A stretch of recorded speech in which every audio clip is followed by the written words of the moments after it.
Peace be with you wherever you are. My name is Ibrahim Duhaini, and I will be moderating the last session, the last day of the International Medical Physics Week webinar. And with me also, Dr. Francis Hasford, the IOMP publication chair, will also be moderating with me. And first, I would like to thank Yeong for the IOMP MPWB chair for organizing this session. And we have been, for the last 5 days, getting a lot of information about the AI and how it is a useful tool for our profession in particular and in medicine in general.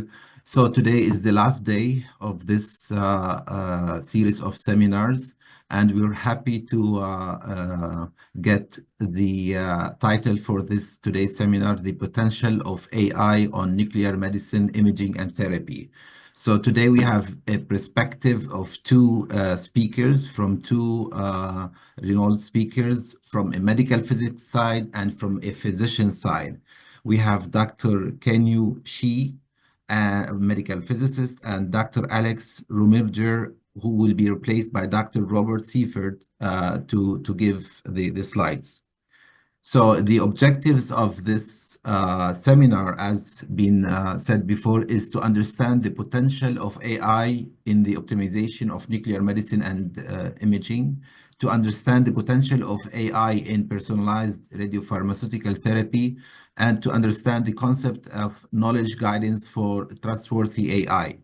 As we heard from previous speakers during the last 4 days, there was at the beginning a debate of the importance of AI and also the risk that we can take. So we have to study it more in deep in order to trust it.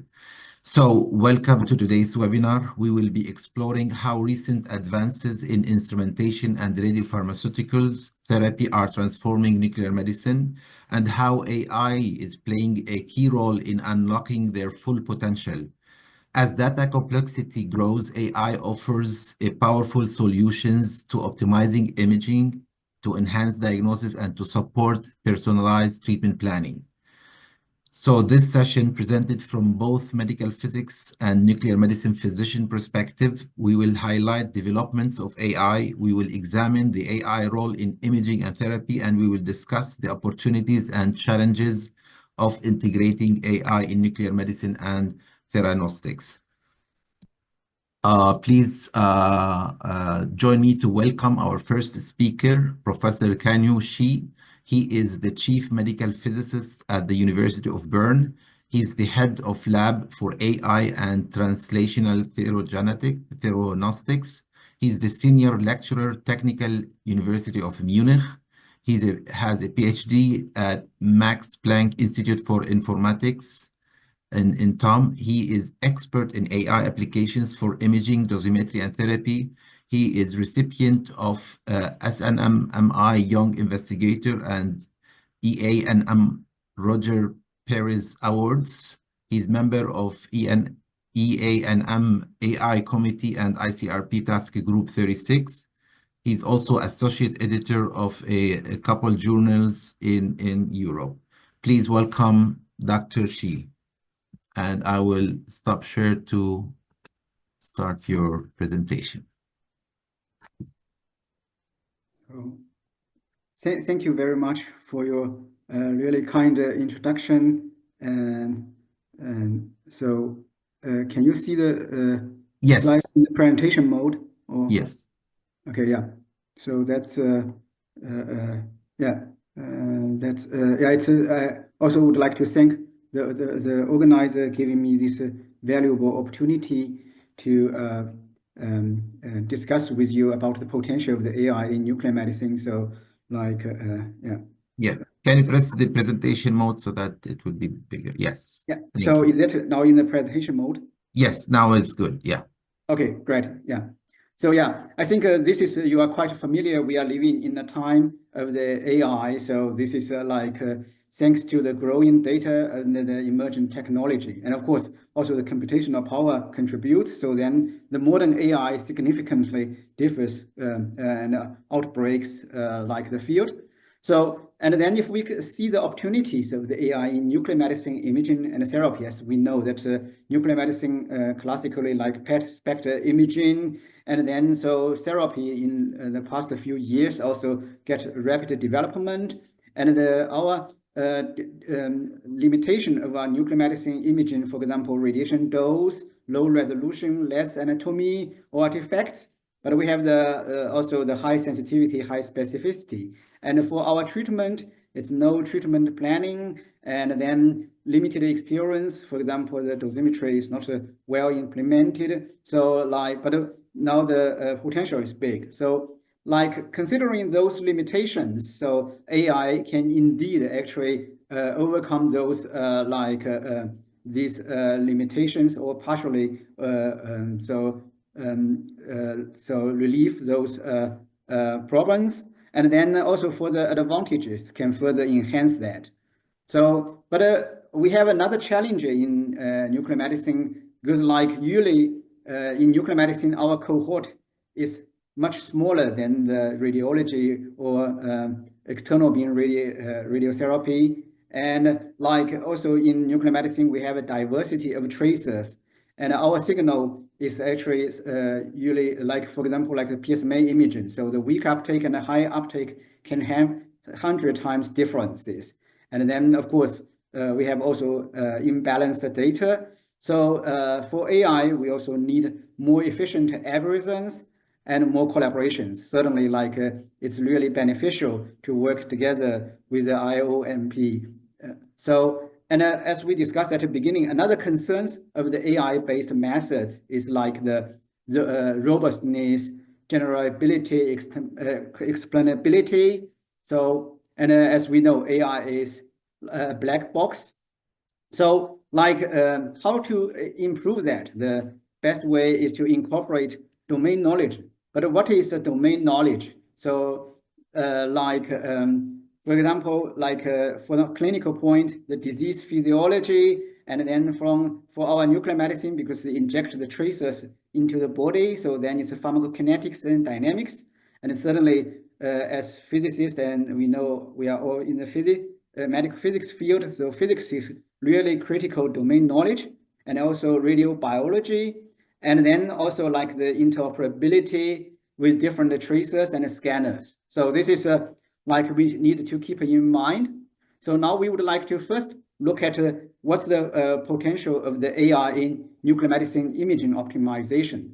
So as we know that the biggest hurdle for nuclear medicine imaging is dose. So compared to MRI, so we have radiation dose, and we know that as a medical physicist, general fundamental duty is to apply ALARA principle to as low as reasonably achievable. So this is the fundamental principle. And if we can have like the low dose PET imaging, so the clinical potential is huge. So we can have multiple follow-up PET scans and also short-term follow-up, because we know like nowadays theranostics, so you need to treat what you see. So, and then also with follow-up, better follow-up, there's already evidence. If you do more follow-up, you can have a better therapy outcome. And also there's evidence to say that if we can apply multiple tracers to capture so multiple physiology, so it can support a more personalized medicine. And then if dose is low, we can have also better potential to screen for high-risk individuals for the early detection. And so if we have low-dose PET imaging, so like we can have the broad clinical application spectrum. So I believe this, so Professor Seifert will talk more about the clinical potential. So for the low-dose PET imaging, so what's the method? So as we know, if we have a higher sensitivity PET scanner like total body PET, this is possible to achieve low-dose PET imaging, or we can do extended scan duration. But for AI and computational methods, this actually brings like more centers, more instruments to have the possibility for the low dose imaging. As we know, the low dose imaging usually the image becomes noise. So for AI, it's basically recover the quality from degraded image. So like in our field, so like now more and more AI study investigating the AI for low dose imaging. So, and even if we have the like high-end scanner, like the long X field view PET, so it's already reduced dose. But if we can apply the AI, there is a hope. If we combine the advanced instrumentation and then AI, we might be possible to achieve the dose theoretically to be equivalent to transatlantic flight. So this is really ultra low dose. If we can really achieve that, so then there's lots of the possibility for our much more possibilities for our clinical application. So now if we think about AI on the dose reduction, so one challenge is that for the denoise, so this might be the hallucination. So if we think about why the hallucination happens, because usually the AI remember those structures and paint those, they may fake the structures during the denoising procedure. So if an ideal denoise procedure should only learn noise rather than structure. So here we try to develop a strategy, apply AI on the noise space, but not on the structure space. So as we know, wavelet transformation is like a classical technology, and it tries to decompose the signal into basis function. So then you can distinguish noise and the structural signal. So it's already widely applied in the denoise, like the image compression. So here, instead of directly applying the AI in imaging domain, we apply AI on the wavelet domain. So the AI can then learn the differentiation between noise and the signal on the wavelet domain. And this is an indirect application of AI, but it can better preserve the low frequency information, so those structural information. And here you can see the results. So like the training is actually done by with the FDG only for one scanner with the Quadra, but then we test both in Quadra and in Explorer. And here the DIF is a dose reduction fraction, and you see like this is the classical AI method. This is like the same network, but you apply on the wavelet domain. So you visually probably the difference is not so easy to see, but if you look in more details, if Professor Seifert, probably he can see more differences. And if we look at quantitatively, here we have like a quantitative score, combine the global and local matrices. So like the normalized root mean square error, like peak signal to noise ratio, the similarity, and then also like local, like some texture, like radiomics feature and SUVs. So we combine all those into one score, then we see like we can see clearly there's improvement with the wavelet-based decomposition. And you see the higher the dose reduction fraction, then the higher the improvement. And so we are not only developing this low dose PET imaging ourselves, we also try to, together with our colleague from the regional hospital, so we try to open this data set for publicly accessible. So like you can see that almost nearly 1,500 images are now open to the public. We have previously, like in the IEEE MIC, MICI, so like make this data openly accessible. And now we collaborate with the ENM for the clinical evaluation. And also in this year's IEEE MIC in Yokohama, so this challenge will continue. And until now, you see like there are more than 220 teams like from 29 countries have registered for this challenge. So we continuously receive more and more submissions for this challenge. And another, for low dose imaging, another challenge is the CT, because we know that so for PET imaging, CT is mandatory for attenuation correction and scatter correction. So but this CT imaging added additional radiation burden. Here you can see this is without correction, and this is after the CT-based correction. You see, if we don't do the correction, certainly this is not the image has artifacts, and this is not suitable for the clinical application. So we need a CT, but we are not against CT. So we know the hybrid image is very good. So, but if for example, if for multiple follow-up, so do we need to apply the CT several times? So in many clinical situations, probably CT is redundant. So that's CT-free attenuation correction and scatter correction is really will make the PET imaging more favorable. So the aim is also to generate corrected PET from uncracked to the PET without CT. So like this is there's lots of the papers in this field. So. And we also tried at the beginning. So the first strategy is this, we simply put the uncorrected PET as input and then corrected PET as output. Then we let the deep learning try to learn the correction. So this is a very straightforward method. We tested and then, but if we look at the results, so if this is like the ground truth with the CT-based corrected PET.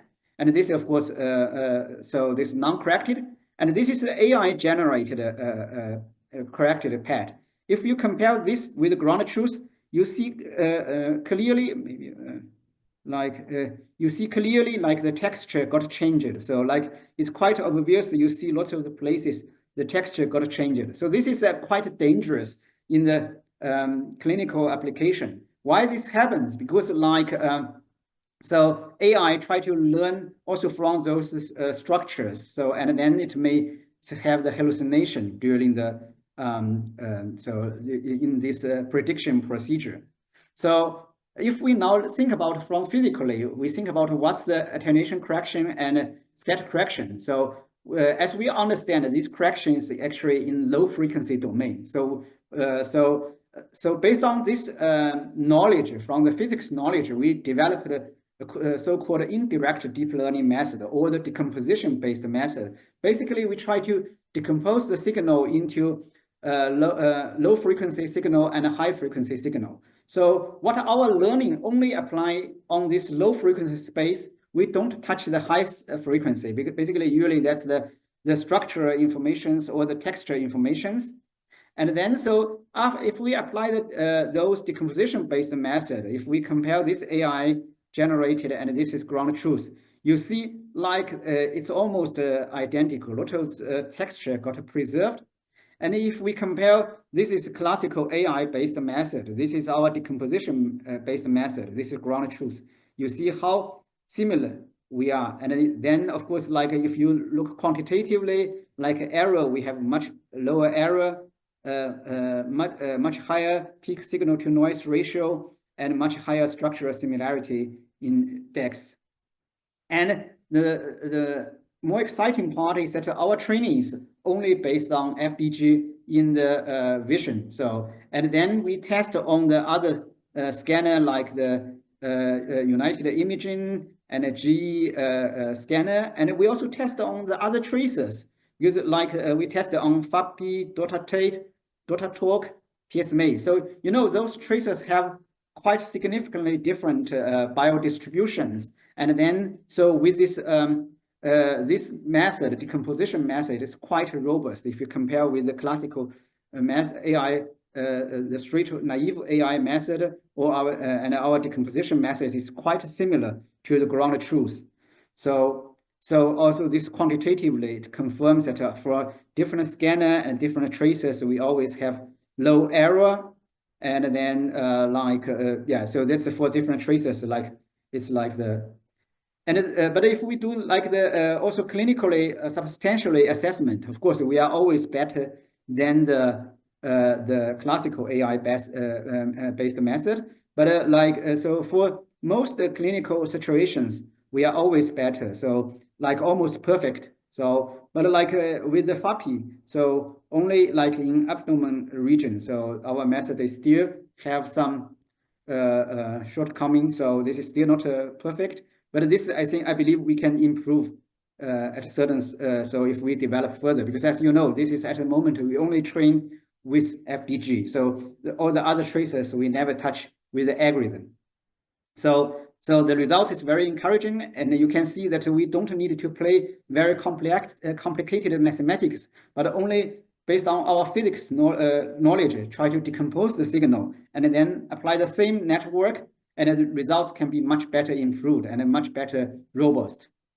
So, and then because we have the CT-free attenuation correction and scatter correction, so we ask the question: can PET be independent? Because like we know now, PET CT with the hybrid imaging is mainstream. So usually PET CT are forced bundling. So PET are forced bundling with PET and with CT. But as we have the experience going to the restaurant, so we often order drinks. But if we are forced to order the drinks with the food, so are you happy? So because I think this is we like drinks, but it doesn't mean. So we like the city, it doesn't mean that we every time need to bond it, because sometimes or often, so when patients prescribed to nuclear medicine, they already receive CT diagnostic CPD before. So that means another CT only for the attenuation correction or scatter correction, that is redundant.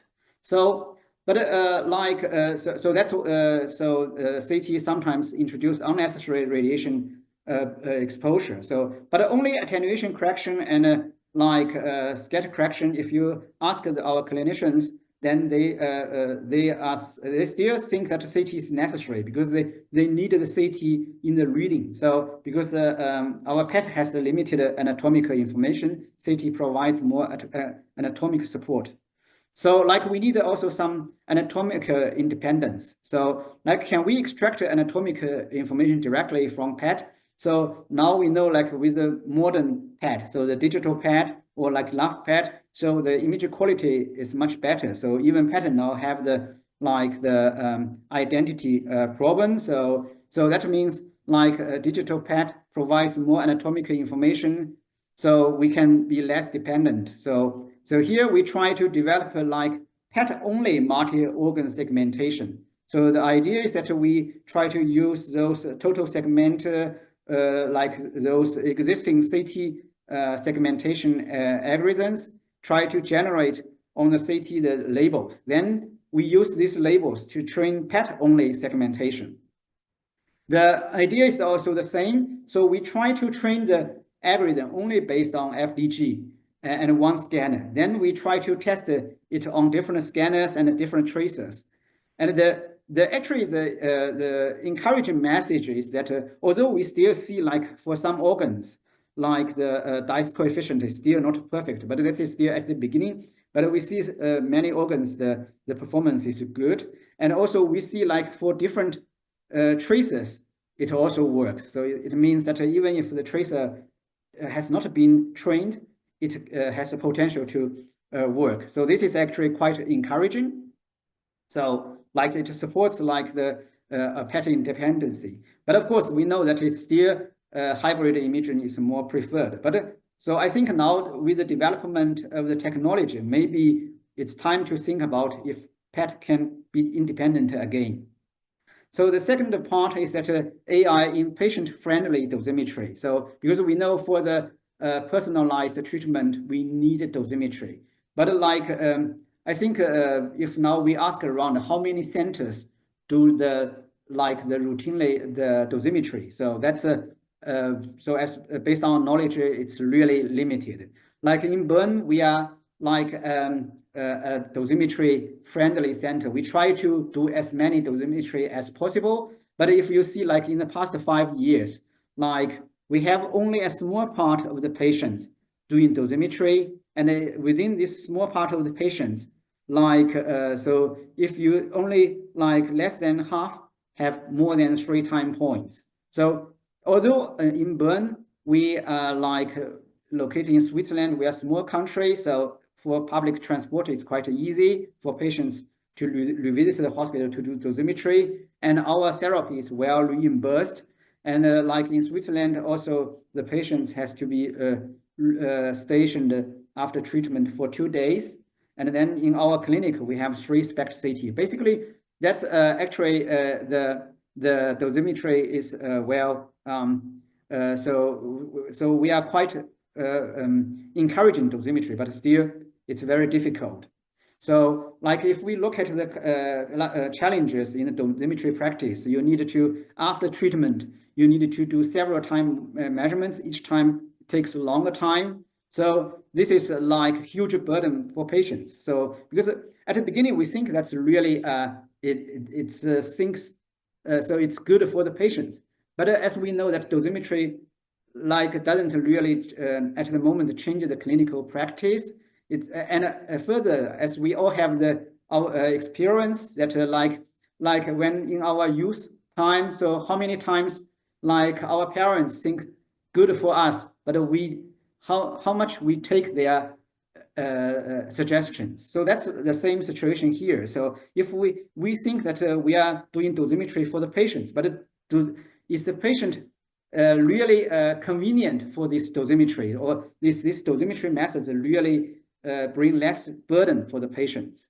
So like as we know in clinic, so the fundamental ethics is patient autonomy. So that's like if we want to do more dosimetry and to encourage the personalized treatment, so the first step, we need to make dosimetry more patient-friendly and simplified. So can we make it more patient-friendly? So like make it short scan duration and reduce number of the hospital visits. So since now we have the AI and we know lots of the measurements are redundant, so AI may minimize the redundant measurements. So in the clinical practice of the dosimetry, we know many centers do planar dosimetry scan. So because it's quite convenient and so now this is many centers performed.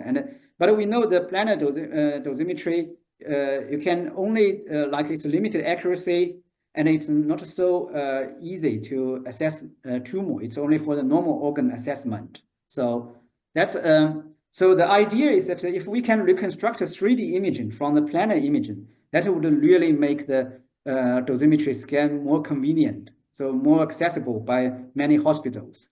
But if we think about this problem, if we think about the problem, so this like this is the reconstruction problem. So this is image, so planar images. This is like the projection from a 3D distribution, and then so there are lots of the terms. So like, but if we look at deeper into that, it's like highly ear post problem. So we have only 2 projection in the perpendicular directions, and we don't have the side information. So this is even if we say that AI may generate results, this is not trustworthy because you don't have the information from the side. So like the hallucination is highly possible. So it's like this highly ear post problem is unsolvable, even using conventional reconstruction or conventional AI. So, and here we try to like first think about using population-based planner to 3D with some convolutional neural network to generate the training. So to develop the network. This is a naive approach. We try to also add the patient pre-therapy PET-CT, because only if we with pre-therapy patient anatomical information, we may have the hope. So that's we like first try to simply put this pre-therapy PET-CT as the training in this naive training. The second strategy, we developed so-called patient-specific training. So it's like we call the patient-specific reinforcement learning. The idea is that we know the patient anatomy. We try to manipulate these concentrations and generate lots of the 3D distributions. and then based on the physical knowledge of the planar imaging, we can generate lots of the 3D to planar with different distributions. So then this reinforcement learning, we added fine-tune this network with the patient-specific data. So this we can apply this reinforcement learning, and we also enhance with diffusion model. So this is like you can see the preliminary results. So like this is population-based training. This is patient-specific training, and this is ground truth. And if we see like the patient-specific training, you see like so the results is much better, and the error is reduced. So this is the preliminary results. We are still further developing this method, and also like we also apply to the real planar imaging. So, but the validation is still ongoing. So at least it brings the hope that we can now reconstruct a planar to 3D spectra. So this is much more convenient. So like it at least reduces 3 to 5 times scan time for the dosimetry measurement. So it's practically for whole body dosimetry imaging, so accurate imaging. The second challenge is so we know multiple time point dosimetry nowadays. Single time point dosimetry is more preferred, but a conventional single time point dosimetry usually requires the scanning usually 2 days post the injection.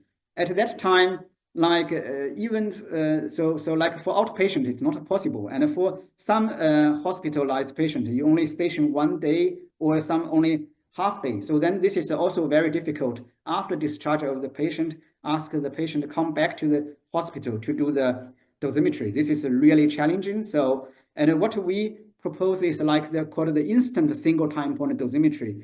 The idea is make dosimetry available shortly after injection. So basically like 2 hour or 3 hour, and then it's also like flexible, because if it's fixed time, so it's more challenging. How can we achieve that?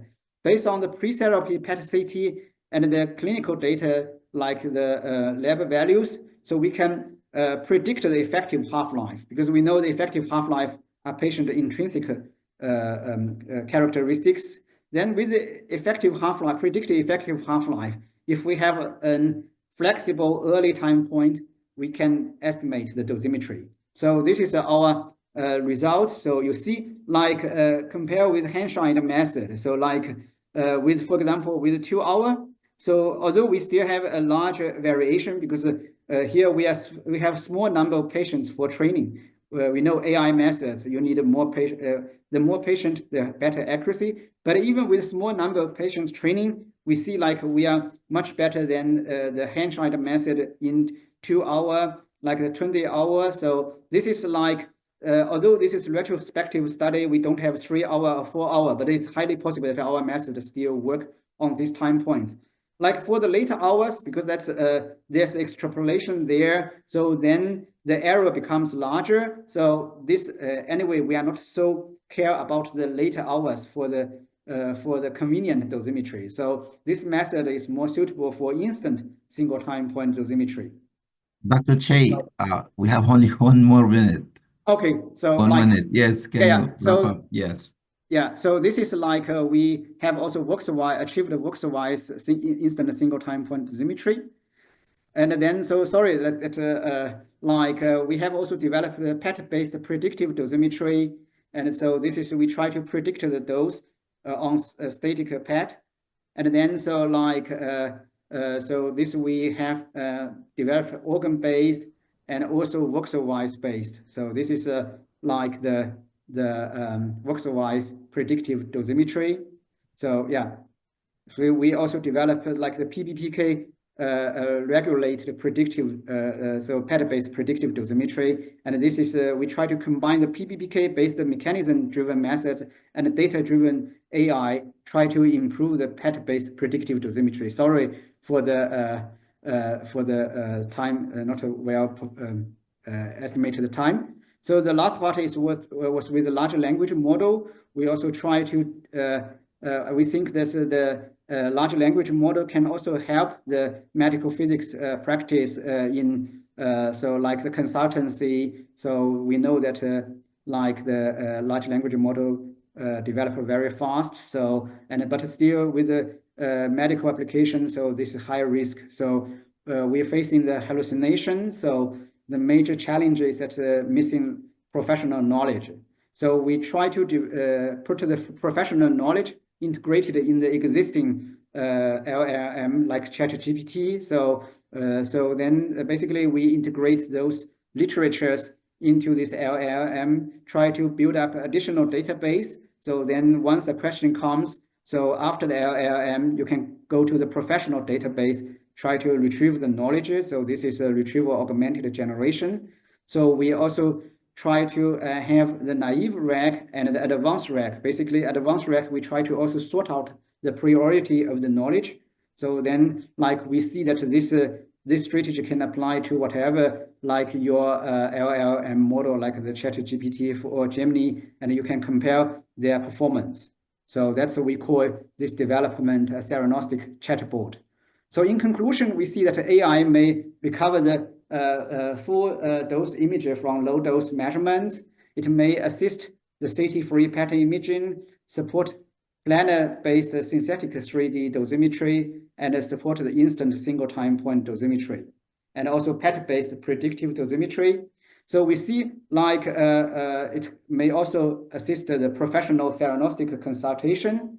And we have also several examples demonstrate that if we can integrate domain knowledge, either the noise knowledge or the attenuation correction knowledge or the professional like literatures, this can improve the robustness and trustworthiness of AI. Of course, AI, we need a really substantial clinical evaluation. So because this is a really high risk application.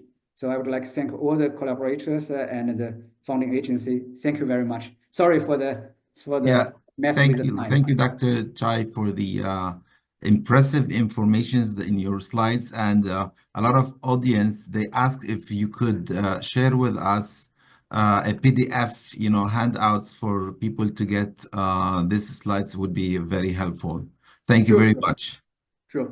So can you unshare your screen? Yeah. Okay, now we go to the next speaker we had in schedule, but because of emergency, Dr. Axel Rominger is going to be replaced by Dr. Robert Seifert, who works at the same hospital, his colleagues. And without no further introduction, we can get to Dr. Robert Seifert. You can start your presentation. Yeah, thanks. I will do so. Could you just let me know what's my time limit? Yeah, it is, I would say 20 minutes. Okay. Yes. That's good. Yeah, let me share my screen. You should be able to see it now. Yes. Very good. We just arrange it that I also see it. Okay, cool. So thanks very much for having me. Thanks to the organizers, and yeah, I'm very honored to be here with you today. As said, I'm replacing the head of the department. I'm a senior physician here in Bern, and I'm working with Professor Shi and the team to really bring the AI solutions into the clinical routine. So from my side, you will get a more clinical perspective, which means that I will not so much focus on the AI aspects, which have already been covered, but more on the clinical implications and methods that can then really be validated in routine clinical practice. So that's my perspective, and it complements what Professor Shi has just told you.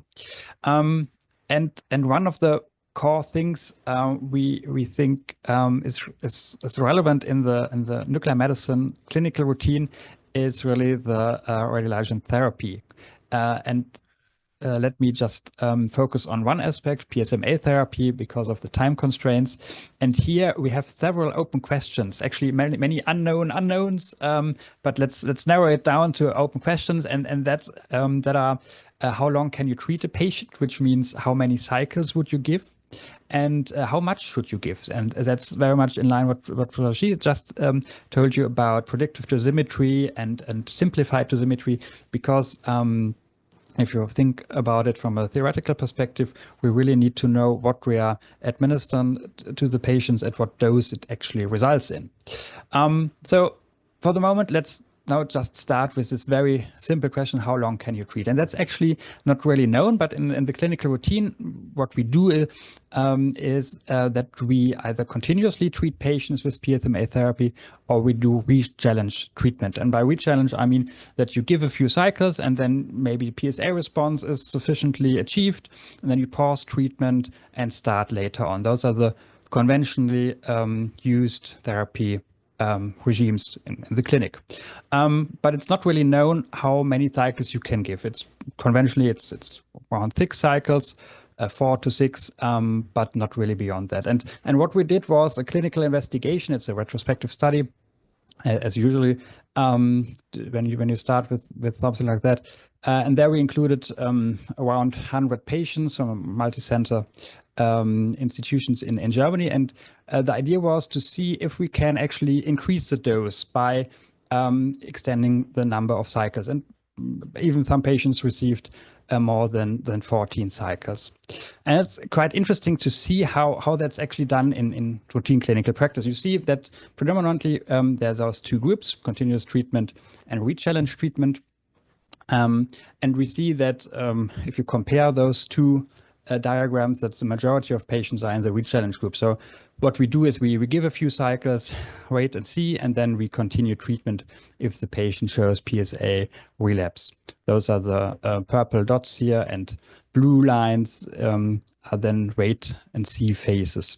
And that's actually quite successful, but you can also do this continuous treatment. And that's an interesting thing to consider, because you see here those very impressive, I think, overall survival times, which are depicted here in this figure. You see that's continuous treatment. The gray group has median overall survival of over 20 months, and the orange one of over 40 months. And that suggests that you can really give more cycles than the conventional 6 months. And that results in a very long overall survival. If you compare that with the landmark study, the VISION trial, there you had around 15 months of overall survival in the intervention arm, compared to around 11 in the standard treatment arm. You see that it's still, that VISION study was a remarkable one. But if you have patients that can continue to receive the therapy, you can even result in much longer overall survival times. You can argue that there was a lead time bias, because in the study we only included patients who received more than 6 cycles, right? So all those poor responders are probably not in that study group, but still it suggests you that it's really clinically needed to have tools to determine what is the best dose for the patient and what is the best treatment interval. And one of the solutions I would come up with as a physician is to use predictive tools and simplified monitoring tools like the instant dosimetry to really know what has been given to the treatment and to know the response patterns better. And actually, if you then think about toxicity, that's also something we need to consider when we talk about this dose prediction. Here in this group, you see that both groups, the re-challenge and continuous treatment, even beyond the 11th and here at the 12th cycle, we see that safety was really maintained. So we have good renal function, good hematological reserves. And one of those arguments that's often raised when we talk about re-challenge is that a patient will not sufficiently respond to the second round of PSMA therapy cycles, but that's not so much true. We see a good response even if we do 2 rounds of re-challenge. You see the PSA response in median is still remarkably good in those re-challenge groups. So how long can you treat? Well, you could say, okay, you can extend the number, you go up to 12 cycles, at least in this retrospective analysis.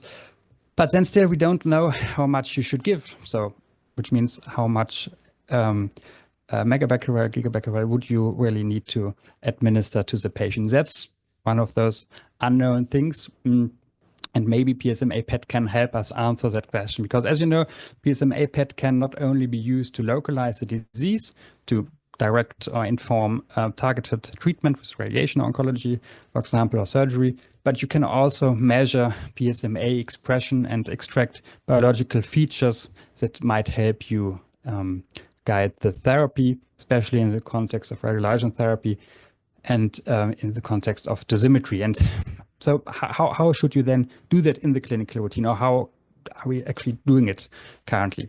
Well, there are some frameworks, some recommendations to read PSMA PET. One is the PROMISE framework. There are others, of course. And PROMISE suggests to regard PSMA expression and also the disease volume as an exploratory endpoint. Well, those parameters are difficult to obtain in clinical routine if you have to segment all lesions manually. But there are also tools that automate it or that semi-automate that process, that you can really have quantitative biomarkers which help you to understand the disease extent of a patient. So that's one aspect where AI can really facilitate the daily routine. And you see that the disease volume is really a prognosticator. So patients with a high tumor volume, they have a short overall survival compared to those with a smaller tumor volume, which is somehow self-evident, of course, but still, if you have a quantitative biomarker, that could help you make better treatment decisions. And the same is true for PSMA expression, especially, or maybe only, but definitely in the context of radioligand therapy. If you have more target expression, you would assume a higher dose, and the higher dose then should lead to superior outcome. And you see that patients with low PSMA expression, they have poor outcome, whereas patients with strong PSMA expression in all metastases, they have obviously better outcomes. They have a higher tumor dose. And we know that those things, and some recommendations are now suggesting to use standardized reporting. Still, that's then manually done. But there are options to use AI-based methods to support in such reporting. For example, in this PROMISE framework that I've just shown you, you would have 3 layers of reporting. You have the certainty. So if you have a lesion, you would need to assess if you are certain that it's really a metastasis or a tumor. Then you would characterize the extent, for which we use TNM classification. We call it MI-TNM for molecular imaging. So you can characterize the disease extent just like a pathologist would do.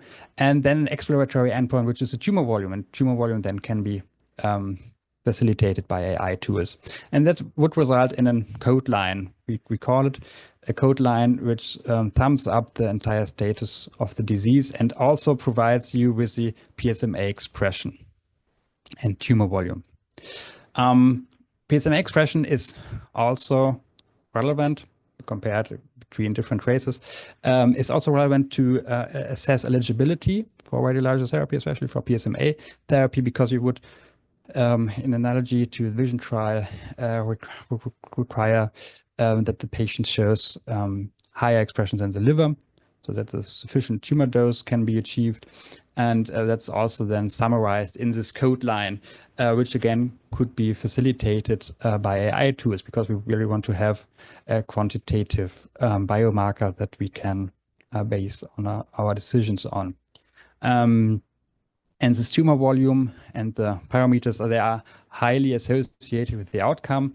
That's a remarkable study, which was also a multi-center study, which analyzed the predictive, the prognostic potential of those PSMA PET-derived parameters, like the tumor, the local tumor extent. You see the hazard ratios highly significantly associated with tumor volume, the disease extent, distant metastasis. So the parameters that we extract from PSMA PET, they really are prognostic. And if we have AI-based tools to interpret the images, maybe extract tumor volumes and expressions, we should come to even better prognostication models. Because, as you know, I'm a clinician, I want to show you 2 examples. This is a patient who has liver metastasis. And you see on PSMA PET, you have some lesions that only show faint uptake. And if you look at the corresponding morphological imaging, you see that the patient has liver metastasis with low uptake, which means the expression score is low. ranges too high as well. So, but also featuring low expressing metastasis, which is a sign that this patient is not the best candidate for PSMA therapy. So probably you should refer them to medical oncology and chemotherapy. In contrast, this is a patient with a great tumor burden, high volume disease, and also strong expression. So the lowest expression score is still high, which means that he's eligible for PSMA therapy. And you see that this code line really presents all that information at one glance. But coming back to AI, those visual scores and those categories are definitely very useful to standardize and to decide on the treatment. But also quantitative parameters are probably even better. And what you see here is a very large group of patients where we studied the prognostic implications of the tumor volume. And that tumor volume was completely automatically derived, so an AI-based segmentation of PSMA PET. And you see that patients with high tumor volume, again, show a very poor outcome. And you have some intermediate cases, and those with low tumor volume or no tumor volume, they have the best outcome, which is again self-evident, but still it's not really done in clinical routine. And we need AI-assisted tools to help us get those parameters and use them ultimately, hopefully, also for treatment monitoring. And if we go one step further, not only looking at the tumor volume, you can also combine those parameters to do more complex risk scores comprising of several categories like tumor volume plus the volume of bone metastasis and visceral metastasis, because we know that visceral metastasis, especially liver metastasis, have a significant impact on the overall survival time. So it would make sense to come up with a dedicated multivariate model normalized by the patient size or body weight. And we see that those models, such a model has really a high prognostic accuracy, internally validated, but also externally validated. Patients with high risk score, they have a poor outcome. And you see that the AUC of such a model is still remarkably good. If you consider that that's the external validation data set, and that we did that with an early form of automated PET reading, currently there are even better solutions available. So finally, we now know that PSMA PET can be analyzed with help of AI.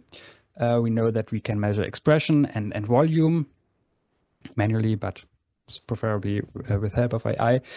So now the elephant in the room is how can we combine those aspects to really come up with a treatment decision for patients referred to radioligand therapy, which is our primary treatment in nuclear medicine. And that's the elephant in the room. So wouldn't it make sense to adjust the patient dose based on PET parameters? And wouldn't it make sense to adjust that based on predictive algorithms like the ones Professor Shi mentioned, so that you, before you start the therapy, know which tumor dose you achieve and what's therefore the optimal dose, because it's really essential to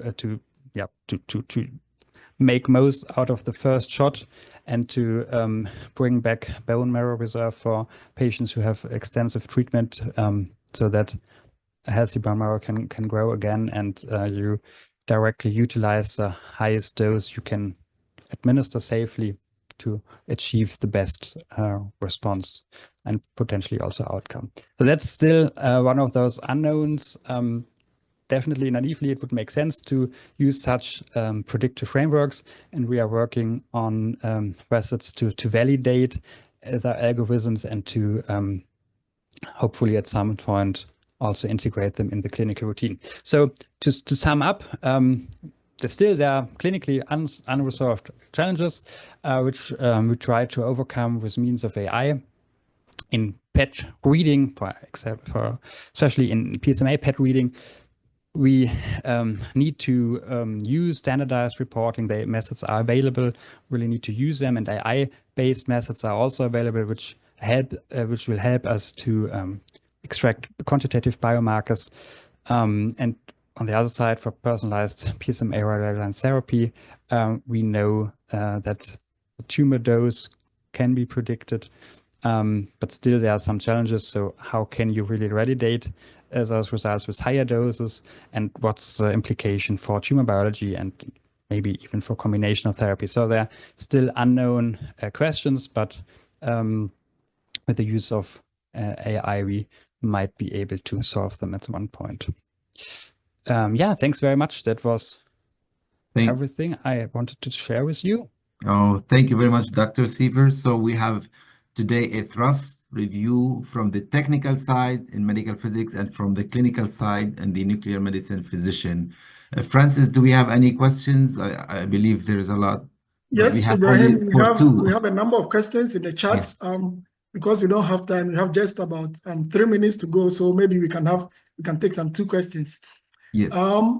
So the first one is asking what infrastructure or data requirements are necessary for successful integration of AI in nuclear medicine department, and I guess this will go to Dr. Shi.